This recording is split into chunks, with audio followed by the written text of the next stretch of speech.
दोस्तों आज बात करते हैं एक ऐसी जगह की जो दुनिया के मैप में बस एक छोटा सा डॉट है, लेकिन मोदी जी के सपनों में ये हांगकांग और सिंगापुर जैसा एक बड़ा बिजनेस हब बनने वाला है। वो तो आसान है, बस नाम बदलने की देरी है। एक हांगकांग बाजार तो गुड़गांव में भी है। मणिपुर की समस्या भी ऐसे ही निपटाई मोदी जी ने। अंडमान और निकोबार द्वीप में माउंट हैरियट का नाम बदलकर माउंट मणिपुर रखा गया है। ग्रेट निकोबार आइलैंड, ये नाम सुनते ही ऐसा लगता है कि ये कोई एग्जॉटिक वेकेशन डेस्टिनेशन हो। सरकार भी यही प्लान कर रही है, लेकिन सिर्फ अपने कॉर्पोरेट फ्रेंड्स के लिए। मतलब आपके सपनों की छुट्टी करके उनका ड्रीम वेकेशन प्लान हो रहा है। आज जनहित में जारी के इस एपिसोड में हम देखेंगे कि ये प्रोजेक्ट जनहित में नहीं, धनहित में है। और सबसे पहले चेक करेंगे इस प्रोजेक्ट की वायबिलिटी।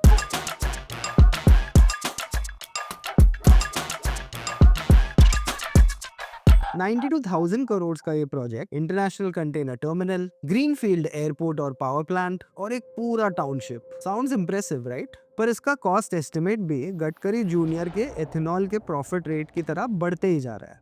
ये सबसे देश में एंटी नेशनल है। 2020 में ये 10,000 करोड़ था, फिर 71,000 करोड़, फिर 82,000 करोड़, अभी 92,000 करोड़। इस प्रोजेक्ट के लिए लाखों पेड़ काटे जाएंगे, पर हमें एग्जैक्टली नहीं पता कि कितने पेड़ काटे जाएंगे। प्रोजेक्ट के अपने रिपोर्ट के हिसाब से 8.5 लाख पेड़ काटे जाएंगे। पार्लियामेंट की माने तो 9.5 लाख पेड़, पर साइंटिस्ट का एस्टिमेट इससे 10 गुना है। साइंटिस्ट कह रहे हैं कि 1 करोड़ पेड़ कटेंगे फॉरेस्ट डेंसिटी के हिसाब से। एक प्रॉब्लम और है, इस कोट अनकोट वेकेंट लैंड पर ऑलरेडी कोई रहता है। ट्राइबल कम्युनिटीज जो हजारों सालों से यहाँ है, पर उनका क्या, वो तो गिनती में भी नहीं आते। और जो गिनती में ना आए उनकी विनती क्यों सुने। एक छोटी सी डिटेल और, ये आइलैंड अर्थक्वेक और सुनामी का एक रेगुलर कस्टमर है। 2004 में ही आइलैंड का कुछ हिस्सा 3 मीटर नीचे चला गया था।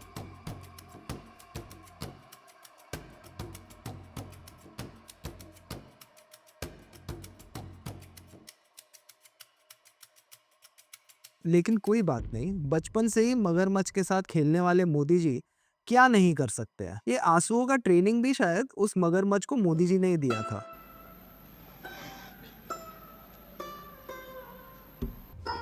Not quite my tempo. Government का विजन देखो, एक sustainable green global hotspot for business, trade and leisure. Sustainable और ग्रीन, जहां पे 92,000 करोड़ इन्वेस्ट करके करीब 10 लाख पेड़ काटे जा रहे हैं। कोई सेंस है इस बात की? हरे रंग से इन्हें वैसे ही दिक्कत है, लेकिन सफेद झूठ बढ़िया बोल देते हैं।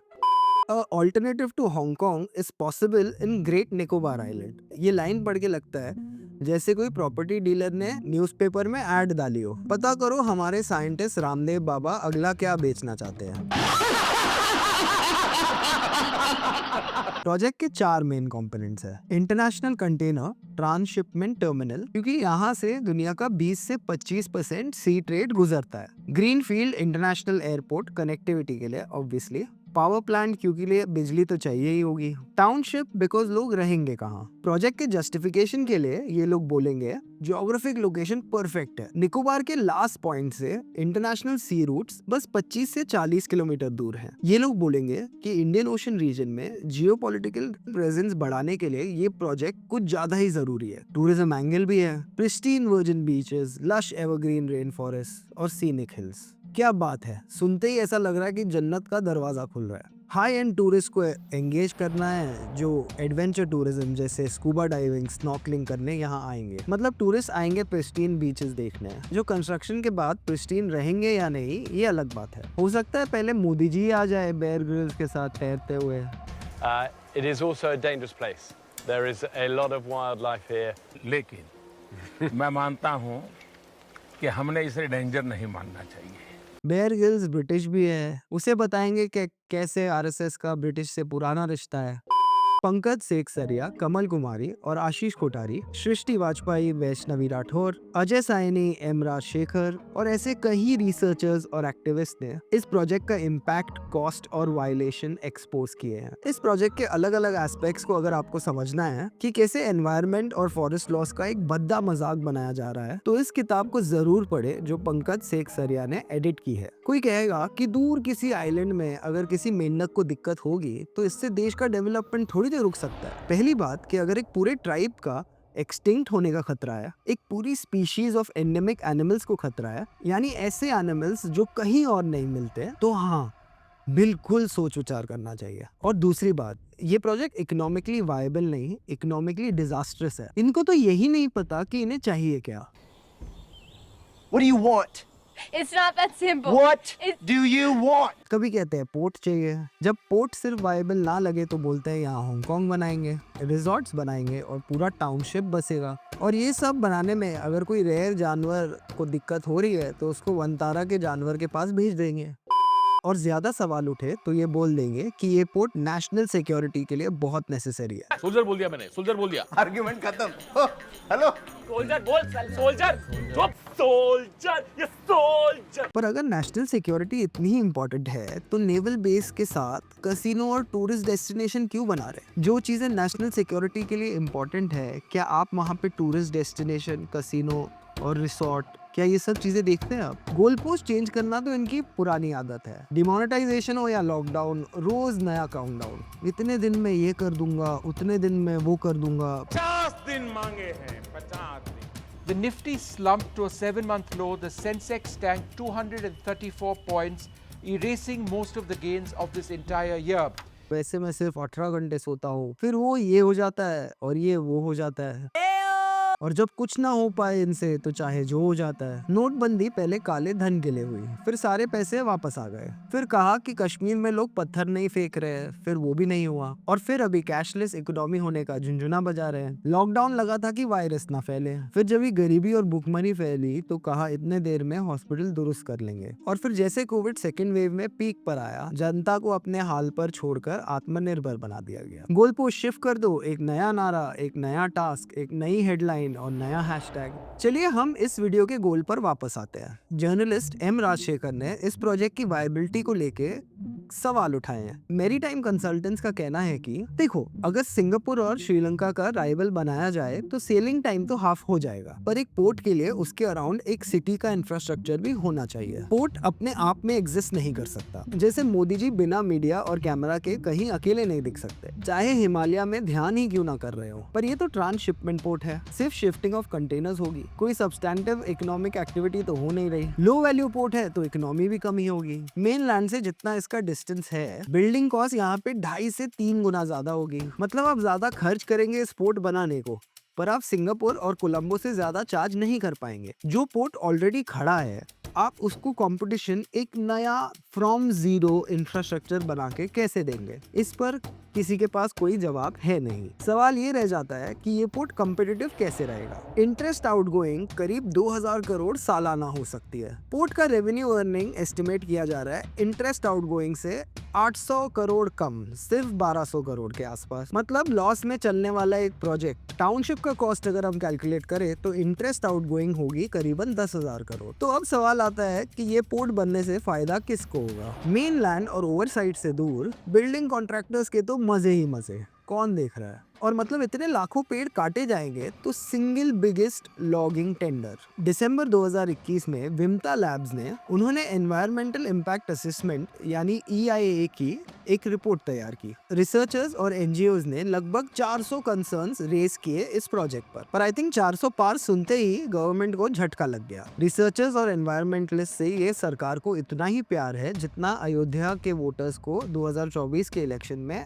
बीजेपी से। खैर, एनवायरमेंटल मिनिस्ट्री ने सभी कंसर्न्स को नोट कर लिया, फिर प्रकृति को प्रोटेक्ट करने के लिए प्राइवेट को ठेंगा दिखा दिया। अंगूठा तो दिखाया, पर ठेंगे से नहीं, उस पर मोहर लगाने के लिए। नवंबर 2022 में सारी क्लियरेंसेस दे दी गई। अक्टूबर 2021 में एनवायरमेंटल मिनिस्ट्री ने स्टेज 1 का क्लियरेंस दे दिया। अब मुझे नहीं पता, ये जहाँ फाइल पे कहता है अंगूठा लगा दो, मैं वहीं लगा दूं। कंप्लीट लैक ऑफ ट्रांसपेरेंसी के साथ वो कागज नहीं दिखाएंगे। नवंबर 2021 में एनवायरमेंट और CRZ क्लियरेंस भी दे दी गई। नेशनल पार्क्स के अराउंड इकोलॉजिकली सेंसिटिव जोन बनाया जाता है, जहां पर मनमर्जी कंस्ट्रक्शंस अलाउ नहीं किया जाता है। निकोबार का गलाथिया पार्क एक ट्रॉपिकल रेन फॉरेस्ट है, जहां ये प्रोजेक्ट बन रहा है। वहां जानबूझकर कोई सेंसिटिव जोन रखा ही नहीं गया। CRZ 1A एरियाज वो होते हैं जहां कोरल रीफ्स, मैंग्रोव्स, बर्ड्स और टर्टल्स के नेस्टिंग ग्राउंड पाए जाते हैं। यहाँ कानून के मुताबिक पोर्ट्स नहीं बन सकते हैं, लेकिन रातों रात किसी ने कह दिया कि ये एरिया CRZ 1A में नहीं 1B में आते हैं, so it's okay.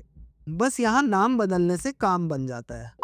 Multiple law violations भी हुए और ड्यू प्रोसेस भी इग्नोर किया। एक दूसरे की गवर्नमेंट को जंगल राज कहकर क्रिटिसाइज करने वाले नेता भूल जाते हैं कि जंगल के भी अपने कानून होते हैं। नेशनल ग्रीन ट्रिब्यूनल यानी एनजीटी ने एक कमिटी बनाई प्रोजेक्ट के क्लियरेंसेस परखने के लिए। अब ये कॉमेडी देखो कि कमिटी में वही लोग थे जो ये प्रोजेक्ट पुश कर रहे थे। मतलब जज, जूरी और एग्जीक्यूशनर एक ही आदमी है। ये तो अपना पेपर खुद चेक करने वाली बात हो गई। बाहर वालों को तो जैसा जचा वैसी जांच कर ली, पर वहाँ के लोगों के साथ क्या हो रहा है? और इस सो कॉल्ड वेकेंट लैंड पर हजारों साल से जो कम्युनिटीज और आदिवासी है उनके साथ क्या हो रहा है? पहले बात करते हैं शॉम्पेन्स की। 2022 में इस कम्युनिटी के सिर्फ 245 लोग ही बचे थे। ये particularly vulnerable tribal groups PVTG में आते हैं, जो हंटिंग और फोरेजिंग पर डिपेंड करते हैं। एकेडमिक्स और साइंटिस्ट का मानना है कि आउटसाइड वर्ल्ड के कांटेक्ट करने से ही ये डिजीजेस से मर सकते हैं। दूसरा ग्रुप है निकोबारीज। 2004 के सुनामी के बाद निकोबारीज को टेम्पररी शेल्टर्स में रिहैबिलिटेट किया गया था। ये 2 कॉलोनीज में हुआ जो उनके अपने गांव से काफी दूर थे। 17 साल तक वो लगातार सरकार से रिक्वेस्ट करते रहे कि उन्हें अपने एंसेस्ट्रल होमलैंड पे वापस भेजा जाए, लेकिन ये निकोबारीज की घर वापसी नहीं करा पाए। और अब गवर्नमेंट ने निकोबारीज के एंसेस्ट्रल लैंड को इस प्रोजेक्ट के लिए वेकेंट डिक्लेयर कर दिया। उपजाऊ को बंजर कहो और हरे भरे को खाली। जैसे मध्य प्रदेश में कितने ही युवाओं को बेरोजगारी के धब्बे से बचाया गया, उन्हें आकांक्षी बनाकर। ये बहन सारे मिलके हमको पागल बना रहे माँ के बच्चे। वैसे ही इन ट्राइबल कम्युनिटीज को भी बेघर कर दिया है। उनकी जमीन को वेकेंट और उनको एक्सप्लोरर्स कहकर। नो जन, नो जंगल, नो जमीन। इतने गांड जिन पे जिम्मेदारी हो आपके राइट्स प्रोटेक्ट करने की। अगस्त 2021 के लेटर में अंडमान और निकोबार एडमिनिस्ट्रेशन ने ट्राइबल राइट्स को प्रोटेक्ट करने का अश्योरेंस दिया, लेकिन वही लेटर में ये भी लिखा प्रोजेक्ट को एग्जीक्यूट करने के लिए जो रिक्वायर्ड एग्जेम्पशंस होंगे वो दे सकते हैं। मतलब मुंह में राम बगल में छुरी। बल्कि मैं तो ये कहता हूँ कि आप पुरुष ही नहीं महापुरुष है, महापुरुष, महापुरुष। ये क्लासिक रियल एस्टेट फ्रॉड है। लेकिन आपकी प्रॉपर्टी सेफ है बोलकर मैं कभी भी बेच सकता हूँ, ये पेपर पे लिखवा लेना। तुझे मेरे पे भरोसा है? नहीं। गुड। नवंबर 2022 में ट्राइबल इश्यूज को लेकर एक आरटीआई फाइल की गई। मिनिस्ट्री ऑफ ट्राइबल अफेयर्स के पीवीटीजी यानी particularly vulnerable tribal groups division ने उन्होंने कहा कि हमें कुछ पता नहीं, आप नीति आयोग से पूछो। नीति आयोग ने कहा कि हमें कुछ नहीं पता, आप मिनिस्ट्री ऑफ ट्राइबल अफेयर्स से पूछो। क्लासिक इंडियन ब्यूरोक्रेसी का ऑफिस।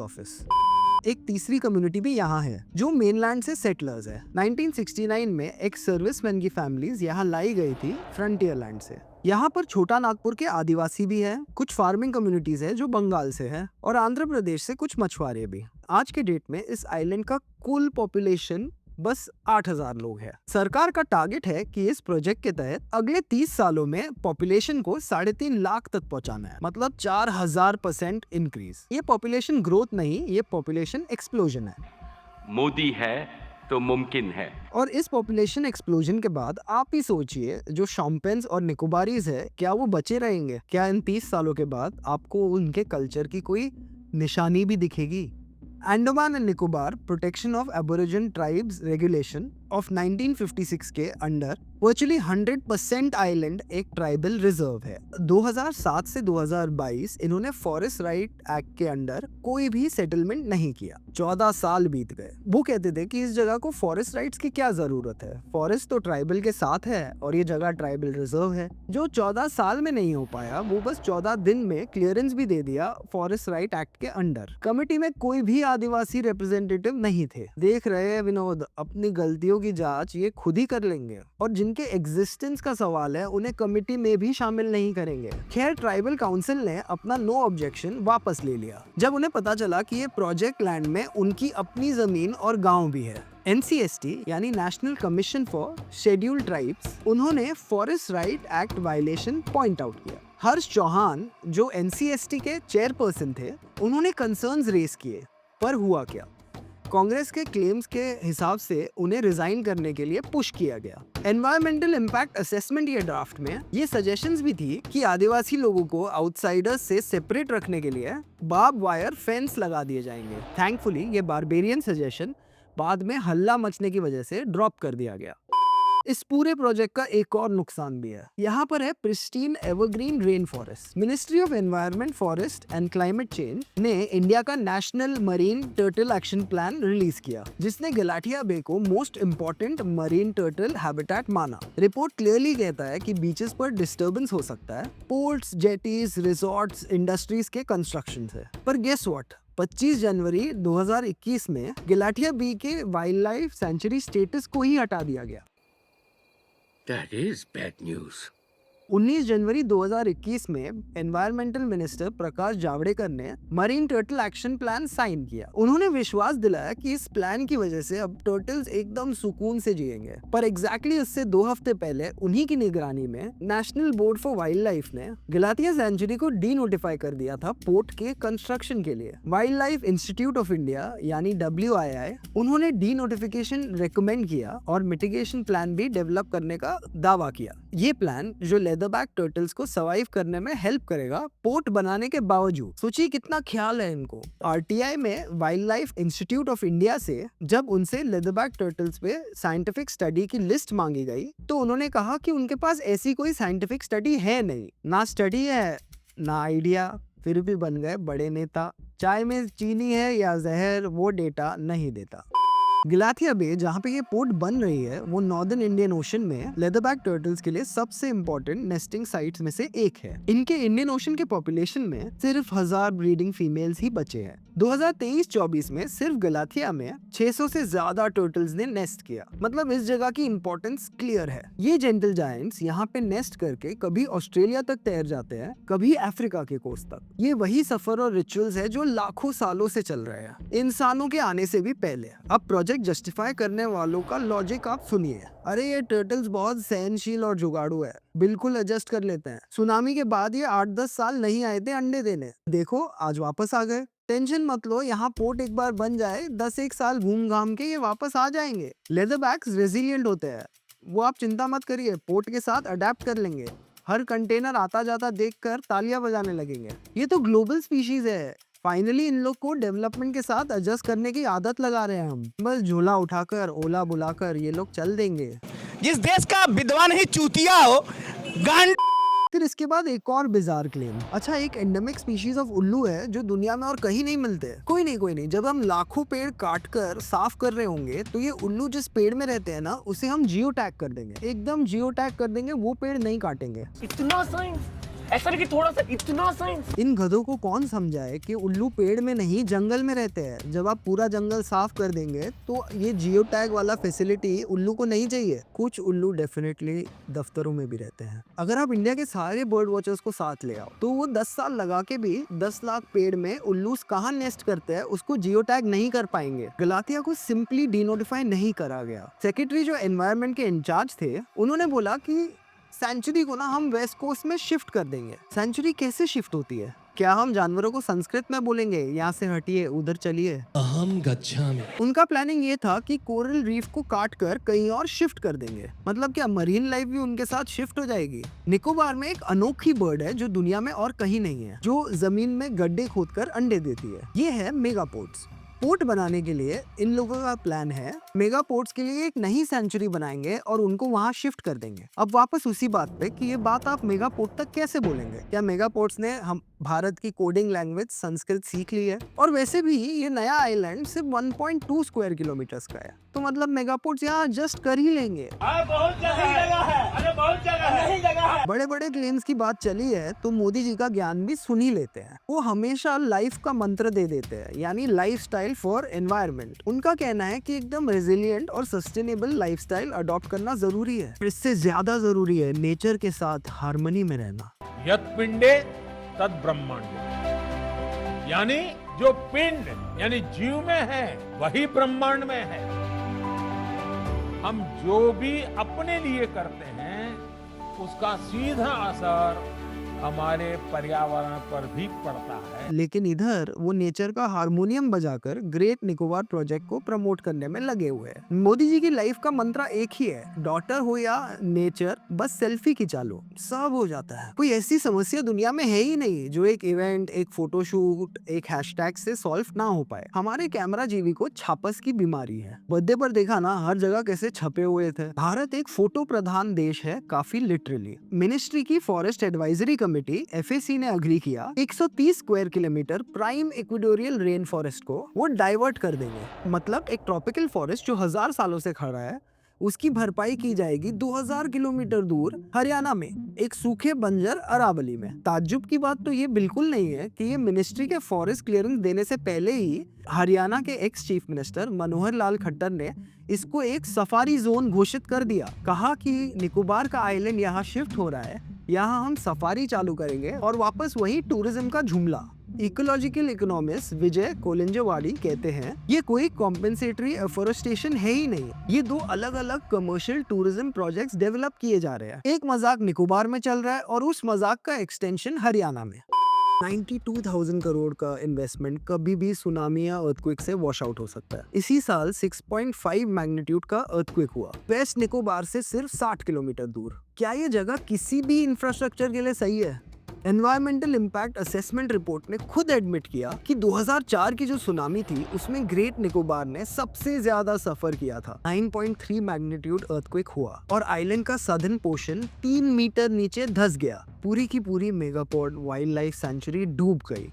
ईस्टर्न कोस्ट से समुंदर 200 से 500 मीटर अंदर आ गया। मैनग्रोव फॉरेस्ट 97% तक खत्म हो गया। पिछले 10 सालों में 450 के करीब अर्थक्वेक हुए इस आइलैंड में, मतलब एवरेज एक हफ्ते में एक अर्थक्वेक। निकोबार के आखिरी पॉइंट में जो लाइट हाउस पानी में डूबा हुआ है वो एक टाइम पे जमीन पे था। पर environmental minister Bhupendra Yadav confidently ये बोलते हैं कि इतने बड़े अर्थक्वेक का तो 400 से 750 साल का रिटर्न पीरियड होता है। मतलब इनका जो यूजुअल आदत है, कन्वीनियंस के हिसाब से कोई भी आंकड़ा उठाओ और उसको अपने हिसाब से इंटरप्रेट करो। पोर्ट का कंस्ट्रक्शन श्यामा प्रसाद मुखर्जी पोर्ट कोलकाता और Andaman and Nicobar islands integrated development corporation limited यानी एनेट को करेंगे लैंडलॉर्ड मॉडल के तहत। अब मजाक चल ही रहा है तो एक और मजे की बात सुनिए। ये एक पोर्ट है पर इस प्रोजेक्ट को मिनिस्ट्री ऑफ पोर्ट्स ओवरसी नहीं कर रही। यहाँ डिफेंस कंपोनेंट्स है लेकिन मिनिस्ट्री ऑफ डिफेंस भी ओवरसी नहीं कर रही। ये टेंडर आ रहा है होम मिनिस्ट्री से और एनेट को, जिसका सबसे बड़ा इंफ्रा का काम गेस्ट हाउस बनाना था, उसे अब पोर्ट कंस्ट्रक्शन दे दिया गया है। हम तो बना लेंगे। गवर्नमेंट बेसिक इंफ्रास्ट्रक्चर बनाएगी और कार्गो हैंडलिंग को आउटसोर्स कर दिया जाएगा प्राइवेट प्लेयर्स के पास।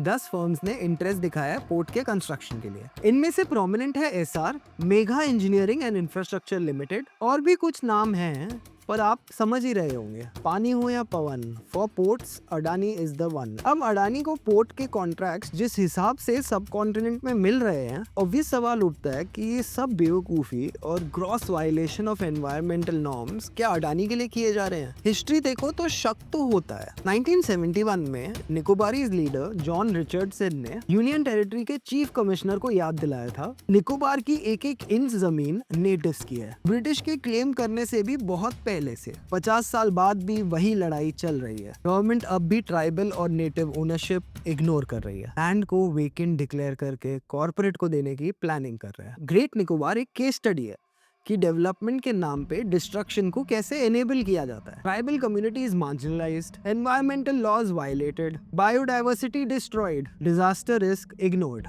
सब कुछ कॉर्पोरेट इंटरेस्ट के लिए कुर्बान। मोदी है तो यही मुमकिन है। एक बात याद रखिए, जब राष्ट्र का हित हाशिए के हक को मारकर पूरा हो तो जिन्हें चैन से जीने ना दिया जाए चुपचाप मरते भी नहीं है। उन्हें गिनती में लाइए वरना वो विनती करना छोड़ देंगे। मेन स्ट्रीम में लाने का ये मतलब नहीं कि आप उन्हें मुख्य धारा में लाके डुबा दें। नेशनल इंटरेस्ट के नाम पर बन रहा है कसिनो, जहां सरकार और बिजनेसमैन जुआ खेल रहे हैं और दाव पे है इस देश का जन, जंगल और जमीन। अगर आप ऐसे वीडियोस और देखना चाहते हैं तो इस चैनल को सब्सक्राइब कीजिए। जनहित में जारी।